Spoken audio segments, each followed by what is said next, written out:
Assalamualaikum warahmatullahi wabarakatuh anak-anak, semangat pagi semuanya. Pada pertemuan kali ini kita akan membahas mengenai semangat pendiri negara dalam merumuskan dan menetapkan Pancasila sebagai dasar negara.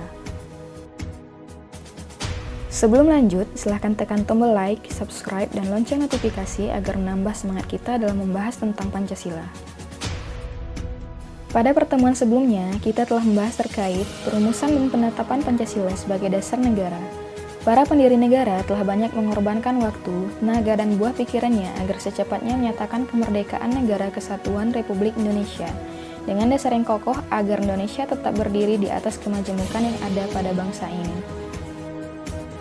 Dalam rangkaian perjuangan meraih kemerdekaan tersebut dan proses perumusan Pancasila, kita mengenal beberapa tokoh pendiri negara yang berperan dalam merumuskan Pancasila. Mereka telah berhasil merumuskan dan menyepakati Pancasila sebagai dasar negara. Namun, sebelum menjadi dasar negara, Pancasila mengalami proses yang sangat panjang. Para pendiri negara berjuang menyatukan tenaga dan pikiran untuk mewujudkan Indonesia merdeka. Dengan dasar yang kuat, para pendiri bangsa telah memberikan contoh semangat kebangsaan secara bersama. Hal ini tampak dalam proses perumusan Pancasila sebagai dasar negara. Mereka bekerja dengan keras mencari dan merumuskan dasar-dasar negara Indonesia merdeka dengan penuh semangat kebangsaan yang patut kita teladani sebagai generasi penerus bangsa. Semangat inilah yang perlu kita jaga dan rawat dalam mengisi kemerdekaan. Semangat dan komitmen para pendiri negara dalam merumuskan dan menetapkan Pancasila sebagai dasar negara dapat kita lihat dari sikap-sikap mereka berikut ini.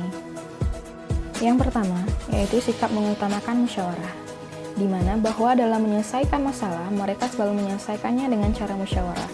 Mereka mengabaikan perbedaan-perbedaan yang ada demi mewujudkan tujuan dan cita-cita yang sama, yaitu kemerdekaan Indonesia. Sikap kedua, yaitu menghargai pendapat. Hal ini dapat kita lihat dari sidang-sidang BPUPKI dan PPKI.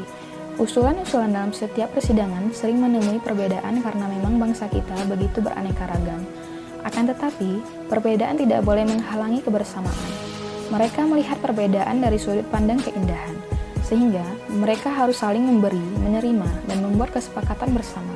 Setiap pendapat yang dikemukakan dan didengar, ditampung dan didiskusikan untuk dicari solusinya, sehingga perbedaan bukanlah sesuatu yang perlu diperdebatkan. Sikap ketiga, tanpa pamrih. Pada setiap persidangan, mereka melakukan dengan penuh semangat hanya untuk menghasilkan yang terbaik bagi bangsanya saat itu, sekarang, dan selamanya. Kemudian sikap keempat, yaitu kerja keras dan rela berkorban. Dengan etos yang tinggi, mereka rela bekerja keras yang menguras waktu, tenaga, bahkan berkorban harta dan meninggalkan kebersamaan dalam keluarga hanya untuk mencapai kemerdekaan dan kehidupan yang lebih baik. Lalu sikap yang keempat, yaitu keberanian. Keberanian ini dapat kita bayangkan betapa hebatnya para pendiri negara yang berjuang dan bertahan bahkan dalam masa penjajahan bangsa asing yang begitu kejam dan tidak manusiawi. Lalu, sikap yang keenam yaitu mengutamakan persatuan dan kesatuan. Demi persatuan dan keutuhan bangsa, mereka bersedia dan rela untuk tidak memaksakan kehendak individu ataupun golongan. Tapi, persatuan dan kesatuanlah yang paling utama mereka jaga. Sikap yang ketujuh yaitu mencari kesepakatan atau mufakat. Dalam mendapatkan putusan, para anggota sidang tidak hanya memikirkan pendapat anggota sidang saja, namun juga mempertimbangkan usulan dan masukan dari sebagian komponen bangsa yang tidak terlibat secara langsung dalam perumusan dasar negara.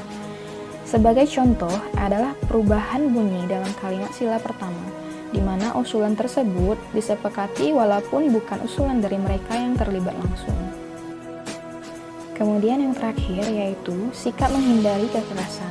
Hal ini bisa dilihat bahwa tidak pernah ada kasus kekerasan dalam usaha mempersiapkan kemerdekaan Indonesia.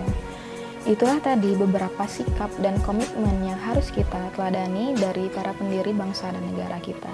Semoga kita sebagai generasi muda, generasi penerus bangsa, tetap semangat dan komitmen dalam menjaga negara kesatuan Republik Indonesia dan mengisi kemerdekaan. Baik, itulah tadi pembahasan kita mengenai semangat pendiri negara dalam merumuskan dan menetapkan Pancasila sebagai dasar negara. Semoga semangat dan komitmen mereka para pendiri bangsa bisa kita teladani dan kita terapkan dalam kehidupan kita sehari-hari. Sampai jumpa di pertemuan berikutnya. Wassalamualaikum.